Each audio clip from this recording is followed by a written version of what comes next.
আজকের এই ক্লাসটি হচ্ছে কিভাবে ফ্রি হ্যান্ড লেখা যাবে তার কিছু উপায় নিয়ে। অর্থাৎ ফ্রি হ্যান্ড রাইটিং লেখা শুরু করতে হলে আমাদের কোন কোন বিষয়ে জ্ঞান রাখতে হবে সেই জ্ঞান বিষয় নিয়ে আমাদের আজকের এই ক্লাসটি। তো শুধুমাত্র নিয়ম জানলে হবে না, সেই নিয়মগুলো পালন করতে হলে বা কোনো কিছু লেখা শুরু করতে হলে আমাদের কোন কোন বিষয়ে জ্ঞান থাকা লাগবে সেই বিষয়টি নিয়ে আমরা আজকের এই ভিডিওতে আলোচনা করব। তো জানলে খুবই এই বিষয়গুলো তুমি জানলেই খুব দ্রুত ইংরেজিতে ফ্রি হ্যান্ড লেখা শিখে যাবে। তো তার সাথে তুমি শিখবে এবং এই বিষয় নিয়ে আর নতুন নতুন কিছু লেখার চেষ্টা করবে। তো চলো তাহলে শুরু করা যাক। Welcome to my channel.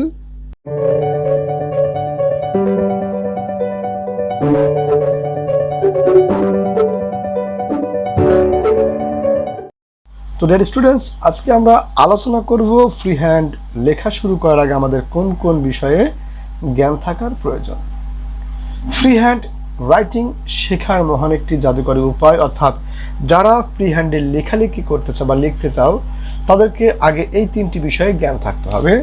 যে আমি যে লিখছি এই লেখা শুরু করতে হলে আমাকে কী কী জানতে হবে, অর্থাৎ তাকে যে বিষয়ে তুমি লিখবা সেই বিষয়ে আগে তোমাকে থিঙ্কিং মানে চিন্তা ভাবনা করতে হবে আমি কোন বিষয়ে একটু লিখবো, এবং সেই বিষয়টি সম্পর্কে তোমাকে প্ল্যানিং করতে হবে। অর্থাৎ তুমি যে চিন্তা করছো আমি এই বিষয় নিয়ে লিখবো, সেই বিষয়ে একটি তথ্য নিবা এবং সেই তথ্য নিয়ে সেই তথ্য দিয়ে তুমি কীভাবে লিখবা সেটা একটা প্ল্যানিং মানে পরিকল্পনা করবে, এবং তারপরে কিন্তু তোমাকে রাইটিং অর্থাৎ লেখা শুরু করতে হবে।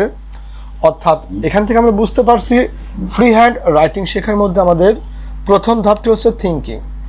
আমি কি বিষয় নিয়ে লিখবো সেই বিষয়ে নিয়ে আগে থিঙ্কিং অর্থাৎ চিন্তা করতে হবে বা ভাবতে হবে, এবং সেই বিষয়টি নিয়ে ভাবার পরে আমি সেই বিষয়ের অনেক তথ্য আমরা কালেক্ট করব, অর্থাৎ সেই বিষয়ে আমরা প্ল্যানিং করব যে কীভাবে কি লিখব। তাহলে প্রথমটা হচ্ছে থিঙ্কিং এবং দ্বিতীয়টা হচ্ছে প্ল্যানিং মানে পরিকল্পনা করতে হবে। থিঙ্কিং অ্যান্ড প্ল্যানিংয়ের পরেই কিন্তু আমরা রাইটিং অর্থাৎ লেখা শুরু করতে পারবো। অর্থাৎ ফ্রি হ্যান্ড লেখার এই মহান জাদুকরী উপায়ের মধ্যে এই তিনটি ধাপ আমাদের মনে রাখতে হবে। এই তিনটি ধাপে যদি কেউ আগাইতে পারে তাহলেই সে কিন্তু ফ্রি হ্যান্ডে লেখা শিখতে পারবে। এবার দেখো, ফ্রি হ্যান্ড রাইটিং শেখার মহান জাদুকরী উপায়ের মধ্যে আমাদের এই তিনটি পরিকল্পনা করার আগে থিঙ্কিং করতে হবে আমি কি নিয়ে লিখছি, আমি কার জন্য লিখছি, আমি কি লিখছি এবং লেখার দৈর্ঘ্যটা আনুমানিক কত হবে। তোমাকে আগেই এই বিষয়ে একটি প্ল্যানিং করতে হবে অর্থাৎ পরিকল্পনা করতে হবে। অর্থাৎ ভাবো তুমি একটা বিষয় নিয়ে থিঙ্কিং করলে যে আমি এই বিষয় নিয়ে লিখব, এবং সেই বিষয় নিয়ে পরিকল্পনা করলে যে আমি কি নিয়ে লিখছি সেই সংজ্ঞাটাকে জানো, এবং আমি এই লেখাটা যে কার জন্য লিখছি এদিকে লক্ষ্য রাখো, এবং আমি কি লিখছি এদিকে লক্ষ্য রাখো, এবং মনে রাখতে হবে লেখাটার দৈর্ঘ্য আনুমানিক কতটুকু হবে বা কত হবে। মানে আগে তোমাকে পরিকল্পনা করতে হবে যে আমি কতটুকু লিখব, সেই বিষয়ে একটা পরিকল্পনা করতে হবে, এবং তারপরে আমরা স্টার্ট করব রাইটিং অর্থাৎ লেখা শুরু করব। তো আমাদের এর মধ্যে প্রথম ধাপটি ছিল আমি কি নিয়ে লিখছি, অর্থাৎ চারটি বিষয় বলেছিলাম। প্রথমটি হচ্ছে আমি কি নিয়ে লিখছি, অর্থাৎ তুমি লেখার আগে চিন্তা করো আমি কি সম্পর্কে লিখব। Dowry system, load shedding, tree plantation, environment pollution, অর্থাৎ যে কোনো একটি বিষয়ের নাম তুমি নিয়ে ভাবো যে আমি এটা কি নিয়ে লিখছি, এটা নিয়ে আগে চিন্তা করবো কি নিয়ে লিখবো, এবং সেই জিনিসটা থিঙ্কিং করার পরে এবার তুমি পরিকল্পনায় আসো যে প্ল্যানিং করো যে আমি যে বিষয়টা নিয়ে লিখছি এটা কি, অর্থাৎ সেই জিনিসটার একটি সংজ্ঞা তোমাকে জানতে হবে, এবং যেটা নিয়ে আমি লেখা শুরু করলাম এই জিনিসটা কি কারণে অর্থাৎ এর কারণটা কি, এবং এটা যে হচ্ছে এর কারণে হচ্ছে এই কারণটা হওয়ার ফলে মানে এর ফলে কি ঘটবে বা কোথাও হতে এই জিনিসটা ঘটে আমাদের মনে রাখতে হবে তৃতীয় প্ল্যানিংয়ে। এবং চতুর্থ প্ল্যানিং থাকবে কিভাবে এর প্রতিরোধ সম্ভব। যদি সেটি কোনো ব্যাড সাইড বিষয় হয় বা খারাপ বিষয় হয় তাহলে এ থেকে প্রতিকার পাওয়া বা প্রতিরোধ পাওয়ার উপায় কী, এবং এ ব্যাপারে কি কার কি করা উচিত এই বিষয়ে আমাদের ধারণা থাকতে হবে। অর্থাৎ আমি পরিকল্পনা করব কি বিষয় নিয়ে লিখব, এবং সেই বিষয়টি এটা কি, এটা কারণ কি, এর ফলে কি ঘটে বা কোথাও হতে ঘটে, কিভাবে এর প্রতিরোধ সম্ভব, এবং এ ব্যাপারে কার কি করা উচিত। অর্থাৎ আমাদের এই কয়েকটি প্রশ্ন মনে রাখতে হবে, সেটা ব্যাড সাইড হোক আর গুড সাইড হোক। যে কোনো বিষয় নিয়ে ভাবতে গেলে আমাদের মনে রাখতে হবে এই পাঁচটি প্রশ্ন সে বিষয় নিয়ে আমাকে করতে হবে। অর্থাৎ হোয়াট ইজ ইট, এটা কি, হোয়াট ইজ ইটস কজ, এর কারণটা কি, হোয়াট ইজ ইটস রেজাল্ট অথবা হোয়ার ডাজ ইট হ্যাপেন অথবা how can it be prevent, এ থেকে কীভাবে প্রতিরোধ করা সম্ভব, এবং what should be do about it, এ ব্যাপারে কার কী করা উচিত। অর্থাৎ কল্পনা করো তুমি ডৌরি সিস্টেম মানে যৌতুক প্রথা নিয়ে একটি থিঙ্কিং করলে যে আমি আজকে এই বিষয় নিয়ে লাগবো। তাহলে আমাদের প্রথমে জানতে হবে হোয়াট ইজ ইট মানে ডৌরি সিস্টেম কি বা এটা কি, সে বিষয় নিয়ে দু একটা লাইন লিখবো।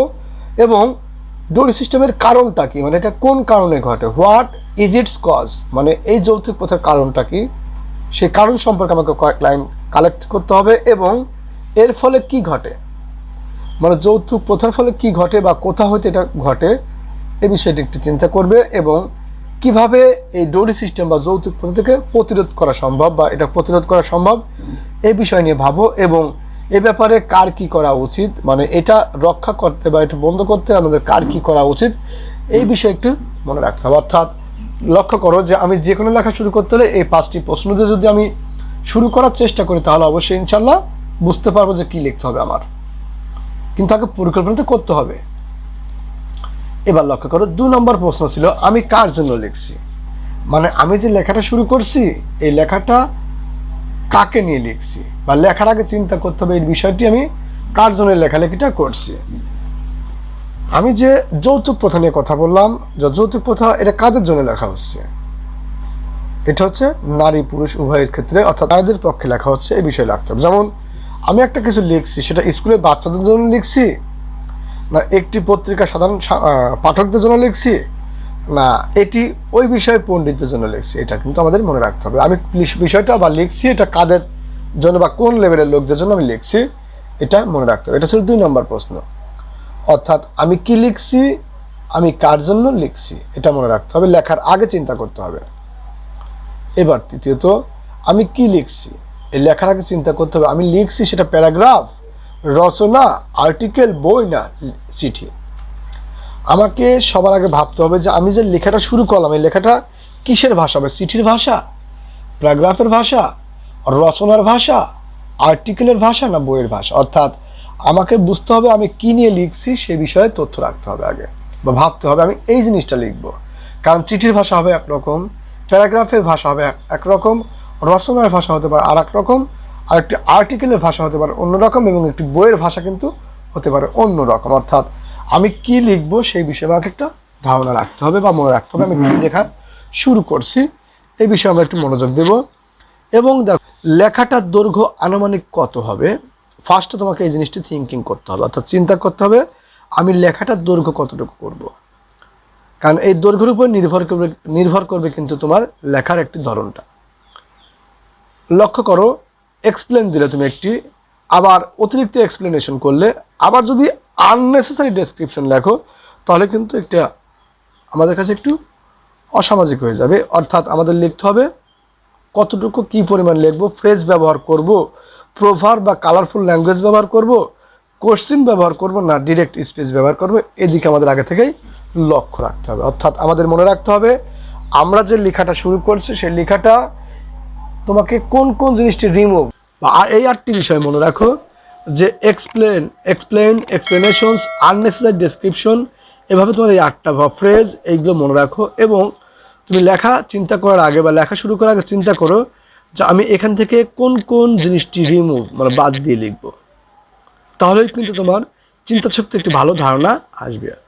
অর্থাৎ মনে রাখতে হবে এভাবেই কিন্তু আমাদের ফ্রিহ্যান্ড লেখা শুরু করতে হবে। এবং উপরোক্ত বিষয়গুলো নিয়ে ভাবলে প্রয়োজনীয় তথ্য এসে অবশ্যই তোমার সামনে বা তোমার মাথায় হাজির হবে। তার আগে আমাদের এই 5টি বা 6টি ডাব্লিউএস কোশ্চেন সম্পর্কে ধারণা রাখা লাগবে। হোয়াট কি লিখব, হু কে বা কার জন্য লিখব, হোয়াই কেন লিখব, হোয়েন কখন লিখব, হয় আর কোথায় লিখব, এবং হাউ কীভাবে লিখব। অর্থাৎ এই ডাব্লিউএস কোশ্চেনগুলো তুমি মনে রাখবে এবং এই ডাব্লিউএস কোশ্চেন দিয়ে তুমি প্রশ্নের উত্তর দেওয়া শুরু করো, দেখবে তোমার এমনিতেই মাথায় একটি ভাবনা বা মাথায় একটা ভাবনা চিন্তা হাজির হবে যে আমি লাইনটি এভাবে লেখা শুরু করব। অর্থাৎ আমাদের মনে রাখতে হবে যে ফ্রি হ্যান্ড লেখা শুরু করতে হলে আমাদের প্রথমে thinking, planning and writing. Thinking করো তুমি কাকে লিখছো, কী জন্য লিখছো, কার জন্য লিখছো, কীভাবে লিখবা, লেখার দৈর্ঘ্য কত হবে এদিকে। এবং মনে রাখতে হবে প্রত্যেকটি বিষয় নিয়ে তোমাকে আগে কিন্তু কিছু জিনিস পড়ে বা কোনো প্যারাগ্রাফ বা কোনো কম্পোজিশন পড়ে তোমাকে আগে ওয়ার্ড মিনিং সংগ্রহ করে এরপর তুমি এই বিষয়টি নিয়ে লেখা শুরু করে, তো ইনশাল্লাহ তুমি আরও ভালো লিখতে পারবে। তো আমরা এভাবেই লেখার চেষ্টা করব। তো আশা করি আজকে আমি আপনাদেরকে এই ক্লাসটি বোঝাতে পেরেছি। আর যদি কারোর বুঝতে সমস্যা থাকে তাহলে অবশ্যই আমাকে কমেন্ট সেকশনের মাধ্যমে জানাবেন। তো আপনি খুব সহজেই এদের ব্যবহার করতে পারবেন যে কোনো জায়গায়, এবং এগুলি বারবার বলার বা করার অভ্যাস করুন এবং সময় মতো ব্যবহার করার চেষ্টা করুন, তবেই আপনি ইংরেজিতে উন্নতি হতে পারবেন। আজ এই পর্যন্তই, আবারও দেখা হবে নতুন কোনো ভিডিওর সাথে। ভালো থাকুন আর আমার সাথে ইংরেজি শিখতে থাকুন।